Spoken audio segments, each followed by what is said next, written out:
কারাবন্দী BNP chairperson Begum Khaleda জিয়ার নিঃশর্ত মুক্তি দাবিতে রংপুরে মানববন্ধন ও বিক্ষোভ সমাবেশ করেছে বিএনপি ও এর অঙ্গ সহযোগী সংগঠন। এ সময় দলের জাতীয় নির্বাহী কমিটির যুগ্ম মহাসচিব হাবিবুন্নবী খান সোহেল সহ সকল রাজবন্দীদের মুক্তির দাবিও জানানো হয়।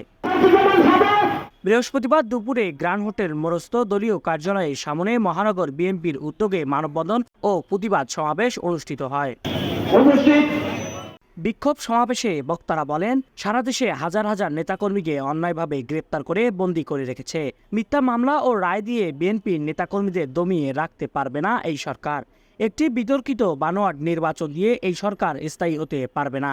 তাদের পতন হবে বলেও দাবি করেন তারা। বাংলাদেশ জাতীয়তাবাদী দলের কত নেতা কর্মীকে মিথ্যা মামলা মিথ্যা রায় দিয়ে আজকে সারা বাংলাদেশের কারাগারে কিভাবে বন্দী করেছে।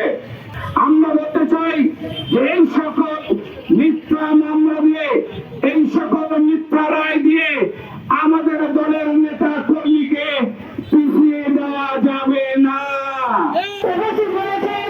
মহানগর বিএনপির আহ্বায়ক শামসুজ্জামান শামুর সভাপতিত্বে সভায় বক্তব্য রাখেন মহানগর কৃষক দলের আহ্বায়ক শাহনেওয়াজ লেবু, মহিলা দলের সভানেত্রী রেজিকা সুলতানা ফেন্সি, মহানগর যুবদল নেতা ওয়াহেদ মুরাদ, মহানগর স্বেচ্ছাসেবক দলের আহ্বায়ক ইমরান হোসেন, মহানগর ছাত্র দলের সদস্য সচিব রবিউল ইসলাম সহ বিএনপির নেতৃবৃন্দ। আতিক হাসান, 52 আলো।